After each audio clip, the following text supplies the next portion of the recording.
గురించి ఎవరైనా ర్యాలీ చేస్తే మా అకాడమీ అంబికా డాన్స్ అకాడమీ తరఫున మేము ఖచ్చితంగా వాళ్ళకి సపోర్ట్ చేస్తాం. అలానే ప్రతి ఆడపిల్ల తల్లిదండ్రులు జాగ్రత్తగా ఉండమ్మా అని చెప్పడం కాదు, నువ్వు ఒళ్ళు దగ్గర పెట్టుకొని నువ్వు ఆడవాళ్ళతో ప్రవర్తించాలి, బిహేవ్ చేయాలన్న విషయాన్ని మగపిల్లాడికి కూడా చెప్పాలి. ఈ రోజు అమ్మ చున్నీ వేసుకో కనిపిస్తుంది అనేది కాదండి.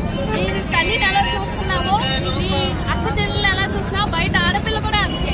ఈ రోజు నువ్వు ఏడిపించిన ఆడపిల్లల్లోనే రేపు నీ భార్య రావచ్చు, రేపు నీ కూతురు రావచ్చు. అలాంటి ఒక ఆలోచనని ప్రతి మగాడిలోనూ ఇప్పుడిప్పుడే పెరుగుతున్న ప్రతి అబ్బాయిలలో కూడా మనం అది జనరేట్ చేయాలి. అది మనందరి బాధ్యత.